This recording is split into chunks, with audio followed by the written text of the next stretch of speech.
Hi hello అదాం అందరికీ నమస్తే. Welcome to our channel Varadavani యాపు. వాడు ఆగేలా లేడు గురు. కొత్త యూట్యూబ్ ఛానల్ స్టార్ట్ చేశాం గైస్. ఇదే మా ఫస్ట్ వీడియో. సో కొద్దిగా సపోర్ట్ చేయండి. లాస్ట్ వీడియో కాకుండా చూడండి. ఇంకా మనం కంటెంట్లోకి వచ్చేసరికి మనం ఐపీఎల్ ప్రివ్యూస్ గురించి చూద్దాం. ఇండియాలో ఏంటంటే rainy season, winter season, summer season, వీటితో పాటు ఇంకో సీజన్ కూడా ఉంది. అదే మన ఐపీఎల్ సీజన్. సో ల్యాక్ చేయకుండా కంటెంట్లోకి వద్దాం. ఫస్ట్ మ్యాచ్ వచ్చేసరికి డిఫెండింగ్ ఛాంపియన్స్ కేకేఆర్ కున్న ఆర్సీబీకి మధ్య జరగబోతుంది. మంచి హైప్ ఉన్న మ్యాచ్. సో తప్పకుండా చూస్తారు అందరూ. ఫస్ట్ ఆఫ్ ఆల్ మనం దీన్ని 3 సెగ్మెంట్స్ గా డివైడ్ చేద్దాం. ఫస్ట్ వెన్యూ రిపోర్ట్స్ చూద్దాం, తర్వాత ప్రాబబుల్ ఎలెవెన్ చూద్దాం, తర్వాత ప్లేయర్ టు వాచ్ అవుట్ చూద్దాం, లాస్ట్ లో చిన్న ప్రిడిక్షన్ కూడా ఇద్దాం. సో ఫస్ట్ మ్యాచ్ వచ్చేసి కేకేఆర్ కున్న ఆర్సీబీకి ఎడెన్ గార్డెన్స్ లో జరగబోతుంది కలకత్తాలో. ఇక్కడ ఫస్ట్ ఇన్నింగ్స్ యావరేజ్ స్కోర్ వచ్చేసరికి 175 to 180 మధ్యలో ఉంటుంది. లాస్ట్ ఇయర్ రీసెంట్ గా జరిగిన ఐపీఎల్ లో ఫస్ట్ ఇన్నింగ్స్ హై స్కోర్ వచ్చేసరికి కేకేఆర్ 261 కొడితే దాన్ని కూడా పంజాబ్ కింగ్స్ చేజ్ చేశారు. So it is a good chasing ground. Win toss choose bowl ఇదే మంత్రా యూజ్ చేస్తారు ఏ కెప్టెన్ టాస్ గెలిచినా. ఇక మనం రీసెంట్ ట్రెండ్స్ చూస్తే ఇక్కడ స్కోర్ ఫస్ట్ ఇన్నింగ్స్ వచ్చేసరికి 180 ప్లస్ ఎక్స్పెక్ట్ చేయొచ్చు. అయినా సరే సేఫ్ స్కోరా అంటే ఎనీబడి నోస్, అది చెప్పలేం మనం. ఎందుకంటే 210 చేసినా సరే చేయొచ్చు. లాస్ట్ ఇయర్ చూసాం మనం 260 కొట్టారు, అయినా సరే చేశారు. So anything can happen. Weather వచ్చేసరికి 80% to 70% ఛాన్స్ ఉంది రెయిన్ రావడానికి. సో డక్పత్ లూయిస్ కూడా వచ్చే ఛాన్స్ ఉంది. So captain wins the toss will definitely choose to bowl. ఇంకోటి ఏంటంటే ఓవర్కాస్ట్ కండిషన్స్ వల్ల కొత్త బాల్ కూడా కొద్దిగా స్వింగ్ అయ్యే ఛాన్స్ ఉంది. సో అది కూడా కెప్టెన్స్ ఖచ్చితంగా చూస్తారు. అండ్ ఓవర్కాస్ట్ కండిషన్ ఉండడం వల్ల జూ కూడా ఉండదు. మేబీ ఫస్ట్ బ్యాటింగ్ చేసే వాళ్ళకి అదొక అడ్వాంటేజ్ అవ్వచ్చు. సో ఇక్కడ ఓవరాల్ గా డీసెంట్ ఐపీఎల్ ని చూస్తే బ్యాటింగ్ ఫస్ట్ అయితే 3 గెలిచారు, బౌలింగ్ ఫస్ట్ అయితే 10 గెలిచారు. So always prefer chasing. ఇంకా హెడ్ టు హెడ్ రికార్డ్ వచ్చేసరికి కేకేఆర్ 20 గెలిస్తే ఆర్సీబీ 14 గెలిచారు. So that is what happen. Now let's get in to the next segment probable 11. మనం కేకేఆర్ ప్రాబబుల్ 11 తో స్టార్ట్ చేద్దాం.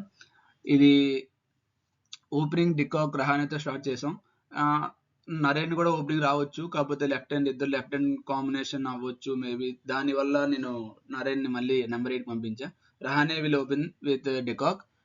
డెడ్లీ కాంబినేషన్ ఉంటుంది. De Kock left hander, Rahane right hander. Rahane can hold the innings together, ఎందుకంటే వాళ్ళకు ఉన్న hitters కి రహానే ఉంటే ఒక సపోర్ట్ లా ఉంటుంది. So de Kock will open. It is a match to prove for de Kock. De Kock recent గా ఏ ఇంటర్నేషనల్ మ్యాచ్ కూడా ఏం ఆడట్లేదు, రిటైర్మెంట్ ఇచ్చేశారు. సో అన్ని లీగ్స్ ఆడుతున్నాడు. So he has a point to prove. De Kock నేనైతే డికాక్ ఓపెన్ చేస్తాడు అనుకుంటున్నా. Maybe there is another option of Rahmanullah Gurbaz. కానీ స్టార్టింగ్ 11 అయితే డికాక్ ఉంటాడు. సో అతనితో పాటు రహానే ఓపెన్ చేస్తాడు, the new captain of KKR. So more responsibility on him. Number 3 అయితే వెంకటేష్ అయ్యర్ వస్తాడు. Venkatesh Iyer the most expensive player for KKR this season. 23 crores plus పెట్టుకున్నారు. So అతన్ని నెంబర్ 3 ఖచ్చితంగా ఆడిపిస్తారు. అతను వైస్ కెప్టెన్సీ చేశారు. So he's not going to be that impact player కింద రాడు. లాస్ట్ ఇయర్ చూసాం మనం, చాలా మ్యాచ్ ఇంపాక్ట్ ప్లేయర్ కింద వచ్చాడు. సో ఈ ఇయర్ నాకు తెలిసిన వరకు తన ఫీల్డ్ లో ఉంటాడు ఖచ్చితంగా, వైస్ కెప్టెన్ కాబట్టి 1 or 2 hours చేసే ఛాన్స్ కూడా ఉంది. Venkatesh Iyer is an allrounder. So expect more from him. Number 4 వచ్చేసరికి రఘువంశీ ముంబైలో ఉంటాడు, ముంబై రంజీ టీం ఆడుతుంటాడు. సో వచ్చిన ఛాన్స్లల్లా చాలా ఉపయోగించుకుంటూ ఉంటాడు. లాస్ట్ ఇయర్ కూడా ఐపీఎల్ లో చూసాం మనం, చాలా చక్కని పెర్ఫార్మెన్స్ ఇచ్చాడు. సో రఘువంశీ తను ఎలాంటి వాడు అంటే, తను ఇన్నింగ్స్ ని బిల్డ్ చేయగలడు, అట్ ద సేమ్ టైం తను మంచి హిట్టింగ్ కూడా ఉంది, తనకి మంచి రేంజ్ ఆఫ్ షాట్స్ ఉన్నాయి, స్కూప్ ఆడతాడు, స్ట్రైట్ డౌన్ ద హెడ్ కొడతారు. So Raghuvanshi is a good choice. Last year చూసాం మనం, రింకు సింగ్ కి పెద్దగా ఛాన్స్ ఏం దొరకలేదు, వచ్చిన 10-15 balls లో ఆడేవాడు. So I think this time Rinku Singh at 5 will be good option. Rinku Singh కూడా మంచి ప్రూవ్ చేసుకోవాలి, ఎందుకంటే తను ఈ మధ్య రీసెంట్ మ్యాచెస్ లో పెద్దగా ఏం పెర్ఫామ్ చేసింది లేదు, ఇండియాకి కూడా ఫెయిల్ అవుతూ వస్తున్నాడు. So number 5 is going to be good spot for Rinku Singh. తనకి ఎక్కువ బాల్స్ కూడా వస్తే మ్యాచ్ ని కూడా ఫినిష్ చేయొచ్చు, మ్యాచ్ ని ఇంకా ముందు తీసుకెళ్ళొచ్చు. ఒకవేళ పవర్ ప్లేలో 2-3 వికెట్స్ పడి టీం కష్టంలో ఉంటే అప్పుడు రింకు సింగ్ వచ్చి దాన్ని ఎలా చూస్తాడా అనేది important. So Rinku Singh it will be at 5. Then comes the power, Russell, Ramandeep and Narine. Russell గురించి మన అందరికీ తెలిసిందే, డెత్ లో మంచి బౌలింగ్ వేస్తాడు, అప్పుడప్పుడు ఎక్స్పెన్సివ్ అవుతుంటాడు, but he is a trustable bank at the death. And batting అయితే మనం చెప్పాల్సిన లేదు, పెద్ద పెద్ద సిక్స్లు కొడతాడు, మన అందరికీ తెలిసిందే. ఏ మ్యాచ్ అయినా తన వైపు తిప్పుకునే సత్తా ఉన్నవాడు. సో నెక్స్ట్ వచ్చేసరికి రమన్దీప్ లాస్ట్ ఇయర్ మనం చూసాం, లాస్ట్ లో వచ్చే 2-3 balls అయినా సరే అందులో కూడా పెద్ద పెద్ద హిట్స్ కొట్టాడు. మనం చూసాం, మంచి ఫీల్డర్ కూడా, చాలా చురుగ్గా ఉంటాడు ఫీల్డింగ్ లో. అండ్ బౌలింగ్ కూడా మనకి 1 or 2 hours ఇస్తాడు. So Ramandeep is a good choice at number 7. మంచి ఫినిషింగ్ చేస్తాడు. So Rinku Russell Ramandeep at 5, 6, 7 is very good finishing. Last 4 hours లో మీకు 60-65 కావాలన్నా సరే వీళ్ళు ముగ్గురు ఉంటే ఓకే, ముగ్గురు ఉన్నారు కొట్టొచ్చు అని ట్రస్ట్ చేయొచ్చు. That is his batting. And Narine at 8, maybe Narine opening కూడా పంపించవచ్చు. అక్కడ పంపిస్తే ఒక్కొక్కడు ఒక్కొక్క స్లాట్ కిందకు వస్తారు. So it is the team management decision. But నేనైతే నరేన్ 8 లో ఉంచుతా. మేబీ డికాక్ రహానే ఓపెనింగ్ బాగుంటుందని నా ఉద్దేశం. So Narine at 8. And we all know what Narine can do with the ball. Is a mystery spinner. ప్రతి season వస్తాడు, economic గా bowling వేస్తాడు, ఇంపార్టెంట్ వికెట్స్ తీస్తాడు, వెళ్తాడు. So this is Narine. ఇంకా ఈ సీజన్ వచ్చేసరికి హర్షిత్ రాణా ఇండియాలో ఆడాడు, టెస్ట్ ఆడాడు, T20 ఆడాడు, వన్డే ఆడాడు. So is an international player now. So more expectations on Harshit Rana this time around. So last year అయితే ఎక్స్పెక్టేషన్ లేకుండా వచ్చాడు కాబట్టి బాగానే పెర్ఫామ్ చేశాడు. ఈసారి ఎక్స్పెక్టేషన్ ఎలా మించుతాడో చూడాలి. So lot of pressure on Harshit Rana. Let's see. And Varun Chakravarthy he's in tremendous form. మనందరం చూసాం ఛాంపియన్స్ ట్రోఫీలో ఏం చేశాడు. సింగిల్ హ్యాండెడ్ గా ఇండియాకి ఫైనల్ వరకు తీసుకొచ్చి ఫైనల్ కూడా మంచి పర్ఫార్మెన్స్ ఇచ్చాడు. తను చాలా మిస్టరీ, అంటే ఈ బ్యాట్స్మెన్స్ తను పిక్ చేయడం చాలా కష్టపడుతున్నారు. So is a good option.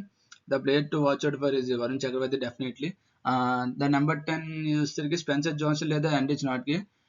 ఇద్దరిలో ఒకరిని ఖచ్చితంగా ఆడిస్తారు. I'm going with Spencer Johnson. ఎందుకంటే లెఫ్ట్ ఆర్మ్ యాక్షన్ ఉంటుంది, మీకు చిన్న వేరియేషన్ టైప్ లో ఉంటుంది. నాట్కి ఆఫ్ కోర్స్ 150+ స్పేస్ వేస్తాడు. కాకపోతే రీసెంట్ ఛాంపియన్షిప్ కూడా ఆడలేదు, తనకి ఏదో ఇంజరీ కన్సర్న్ ఉంది. So I think they will not take any risk on him. So will start with Johnson. And the impact player వచ్చేసరికి వైభవ్ అరోరా. లాస్ట్ ఇయర్ మనం చూసాం తన ఓపెనింగ్ స్పెల్ లో, తన ఏజింగ్ స్పెల్ చాలా బాగా వేస్తాడు. బాల్ రెండు పక్కల కూడా స్వింగ్ చేస్తాడు. So he will get that chance first of. ఇది మన కేకేఆర్ ప్రాబబుల్ వచ్చేసరికి. నెక్స్ట్ మన ఆర్సీబీ ప్రాబబుల్ 11 చూద్దాం. ఆర్సీబీ ప్రాబబుల్ 11 వచ్చేసరికి ఓపెనింగ్ విరాట్, కింగ్, కోహ్లీతో పాటు సాల్ట్ ఓపెన్ చేస్తాడు. కోహ్లీ గురించి మనం పెద్దగా చెప్పాల్సిన అవసరం లేదు, మనందరికీ తెలిసిందే. ప్రతి ఇయర్ కోహ్లీ వస్తాడు, ఆరెంజ్ క్యాప్ కొడతాడు, వెళ్తాడు. Consistent performer, most runs in the IPL history. So strike rate issues కొద్దిగా ఉండేవి, కానీ లాస్ట్ ఇయర్ చూసాం 150 స్ట్రైక్ రేట్ తో 740 రన్స్ కొట్టాడు. So it's not a small thing. So Virat Kohli champions ట్రోఫీలో కూడా మంచి ఫామ్ లో ఉన్నాడు. So hope he carries that form into the T20s.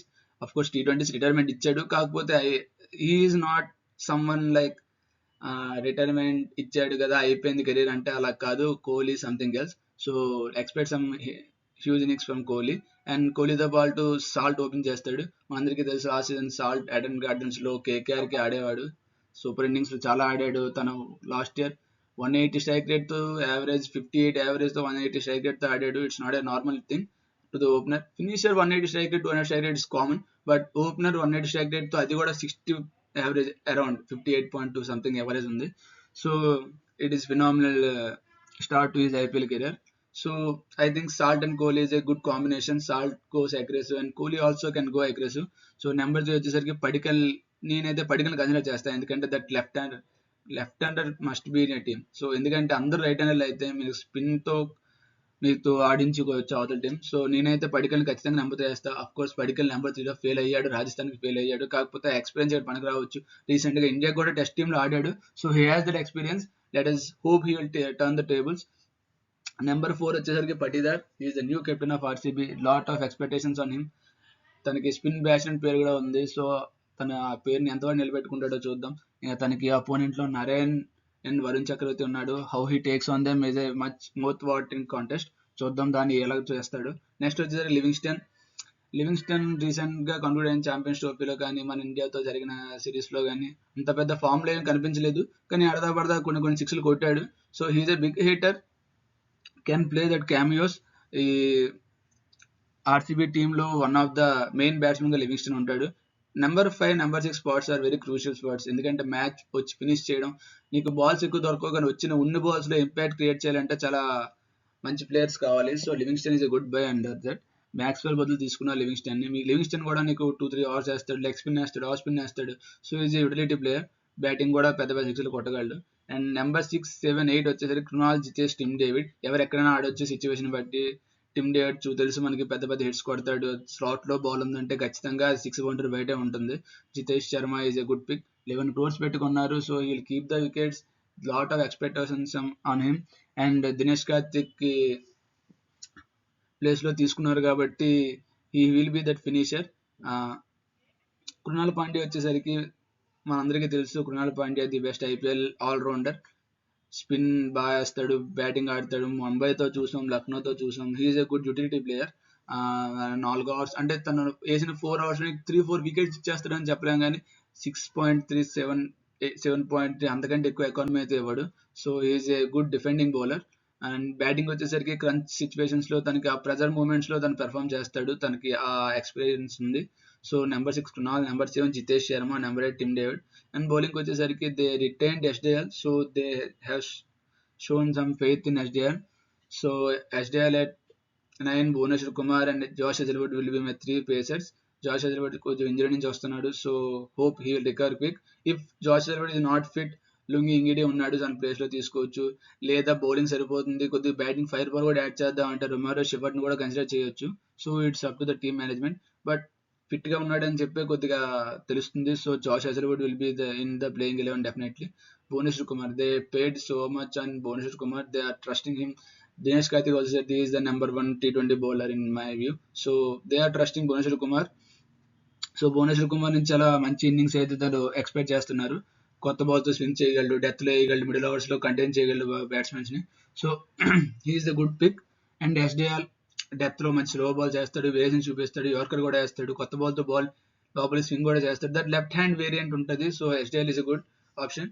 And impact player వచ్చేసరికి మీకు స్పిన్ బాల్ కొద్దిగా టర్న్ అవుతుంది, స్పిన్ కావాలనుకుంటే you can go with Shreyas Sharma. He's the only leg spinner in our team. So he can be good option. Or else death లో bowling కావాలి, ball అంత గ్రిప్ ఏం అవ్వట్లేదు, బాల్ బ్యాట్ మీద చక్కగా వస్తుంది, స్పిన్ అవ్వట్లేదు అనుకుంటే then you can go with Rashid Salam.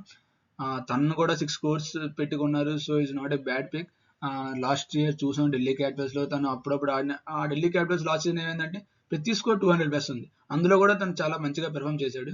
So is a good pick. ఇది ఆర్సీబీ ప్రాబ్లం అని వచ్చేసరికి. సో నెక్స్ట్ సెగ్మెంట్ ఏంటంటే player to watch out for. KKR నుంచి I will go with Venkatesh Iyer. Because 23 crores పెట్టుకున్నారు, బ్యాటింగ్ చేస్తాడు, బౌలింగ్ వేస్తాడు, ఫీల్డ్ లో బాగుంటాడు, అండ్ వైస్ కెప్టెన్ కూడా చేస్తున్నాడు. So there is something to prove for him. So నేనేమనుకుంటానంటే Venkatesh Iyer will be player to watch out for KKR. And RCB వచ్చేసరికి it's none other than Kohli. Kohli is the player to watch out for from RCB. ఎందుకంటే మనందరం తెలుసు Kohli form లో ఉంటే RCB కూడా form లో ఉంటుంది. సో కోహ్లీ నుంచి రన్స్ వస్తే ప్రతి ప్లేయర్ నుంచి కూడా రన్స్ వస్తాయి. ఎందుకంటే ఆ ఫోర్స్ ఉంది కోహ్లీలో, డ్రివెన్ ఫోర్స్ ఉంది, ప్రతి ప్లేయర్ దాన్ని చూసి వెళ్ళగలడు. So he's the player to watch out for RCB. And prediction మనం టాస్ బట్టే ఉంటుంది. టాస్ ఎవరు గెలిస్తే వాళ్ళు చేజింగ్ తీసుకుంటారు, చేజింగ్ చేసే టీం తప్పకుండా గెలుస్తుంది. సో ఫర్ దిస్ టైం అంటే ఈ టైంకి ఎలాగంటే ఆర్సీబీకి చిన్న ఎడ్జ్ ఉంది, 10%. ఎందుకంటే వాళ్ళ కాంబినేషన్ కానీ వాళ్ళ పేస్ బౌలర్స్ బ్యాటింగ్ యూనిట్ కొద్దిగా పేపర్ ఇన్నింగ్ స్టార్ట్ చేయకముందే వాళ్ళు పేపర్లో కొద్దిగా సెటిల్ గా కనిపిస్తున్నారు. So I'm going with RCB. Thank you guys. ఇంతవరకు వీడియో చేసుంటే లైక్ చేయండి, కొద్దిగా కామెంట్ ఏమైనా చేంజెస్ ఉంటే కామెంట్ చేయండి, సబ్స్క్రైబ్ చేయండి, షేర్ కూడా చేయండి. Thank you.